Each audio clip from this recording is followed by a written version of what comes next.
Hello my dear students. आज हम लोग क्लास 7th के मैथमेटिक्स में के कुछ टॉपिक्स देखेंगे, जिसका पहला चैप्टर है इंटीजर नंबर, पूर्णांक संख्या, जिसमें कुछ बेसिक संख्या के बारे में हम लोग देखेंगे। जिसमें पहला है प्राकृत संख्या, नेचुरल नंबर। इसे हम लोग n से सूचित करते हैं, क्योंकि नेचुरल नंबर का पहला वर्ड n से स्टार्ट होता है, इसलिए हम लोग n से सूचित करते हैं। इसे हम लोग परिभाषा के तौर पे कह सकते हैं कि गिनती की संख्या को प्राकृत संख्या कहते हैं। जैसे 1, 2, 3, 4, 5, 6 डॉट डॉट डॉट। उसके बाद दूसरा हम लोग देख सकते हैं पूर्ण संख्या, होल नंबर। इसे हम लोग W से सूचित करते हैं, क्योंकि होल नंबर का पहला अक्षर W से स्टार्ट होता है, इसलिए हम लोग होल नंबर्स को W से सूचित करते हैं। इसके परिभाषा के लिए हम लोग कह सकते हैं कि प्राकृतिक संख्या के परिवार में 0 सम्मिलित कर देने से बना सार को पूर्ण संख्या कहते हैं या होल नंबर कहते हैं।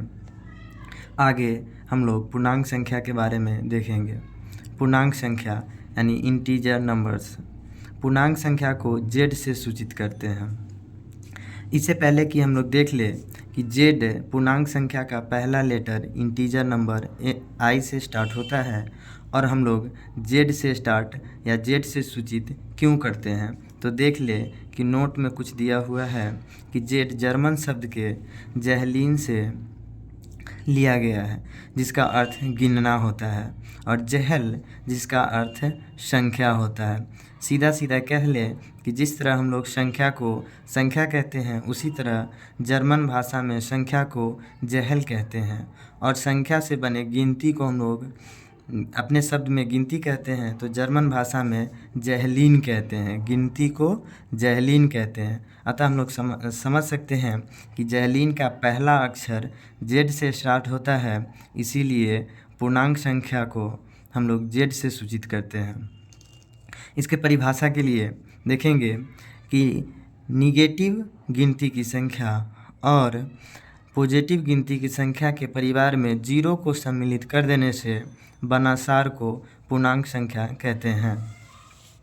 आगे हम लोग प्राकृत संख्या, परिमेय संख्या के बारे में देखेंगे, जिसका इंग्लिश होता है रेशनल नंबर्स। वह संख्या जिसे P/Q के रूप में लिखा जा सके उसे परिमेय संख्या कहते हैं, जहां P एवं Q एक पूर्णांक है एवं Q does not equal to 0 है। जैसे 4/5, -2/3, -7/8 डॉट डॉट डॉट etc। परिमेय संख्या को Q द्वारा सूचित किया जाता है। जैसे P/Q के रूप में 20/4 को एक एग्जाम्पल ले तो भागफल 5 आता है। ऐसे हम लोग एग्जाम्पल के तौर पे देख सकते हैं कि 4 से अगर 20 में भाग देते हैं तो भागफल 5 आता है। इसी को इंग्लिश में हम लोग कोशिएंट कहते हैं, और कोशिएंट का पहला वर्ड Q होता है, इसलिए परिमेय संख्या को कैपिटल Q द्वारा सूचित किया जाता है। परिमेय संख्या के योग का गुण, इस गुण में हम लोग देख सकते हैं कि पहला नियम समवृत्त गुण, क्लोजर प्रॉपर्टी। यदि P/Q एवं R/S दो परिमेय संख्या हो तो P/Q प्लस R/S भी परिमेय संख्या होगा। जैसे 3/4 एक परिमेय संख्या है, जोड़ -2/3 एक परिमेय संख्या है, अतः इसको ऐड करने पर 1/12 आता है, यानी 1/12 भी एक परिमेय संख्या होगा। परिमेय संख्या होगा, परिमेय संख्या होगा। अतः दूसरा अब हम लोग देखेंगे क्रम विनिमय गुण। क्रम विनिमय गुण में यदि P/Q एवं R/S दो परिमेय संख्या हो तो P/Q प्लस R/S बराबर R/S प्लस P/Q, यानी कह सकते हैं कि दो या दो से अधिक परिमेय संख्या को क्रम बदल देने से उसका रिजल्ट सेम आता है। जैसा कि एग्जाम्पल में हम लोग देख सकते हैं, दो परिमेय संख्या है, दोनों का स्थान चेंज कर देने से दोनों का योगफल एक परिमेय संख्या ही है और दोनों बराबर हैं। अब हम लोग तीसरा नियम देखेंगे, साहचर्य गुण, एसोसिएटिव प्रॉपर्टी। इसमें देख सकते हैं कि दो या दो से अधिक परिमेय संख्याओं को जोड़ते समय उन्हें किसी भी क्रम में समूहित करने पर उसका योगफल पर कोई प्रभाव नहीं पड़ता है। जैसा कि हम लोग देख सकते हैं कि a/b प्लस c/d एक साथ ऐड करें, फिर e/f को भी ऐड करें, बराबर a/b बराबर प्लस c/d प्लस e/f को अलग अलग समूह में ऐड करने पर समूह में ऐड करने पर दोनों का जो रिजल्ट आया एक परिमेय संख्या ही आया और बराबर भी आया। चौथा हम लोग देख सकते हैं शून्य का योगात्मक गुण, किसी भी परिमेय संख्या एवं शून्य का योगफल स्वयं वह परिमेय संख्या ही होता है।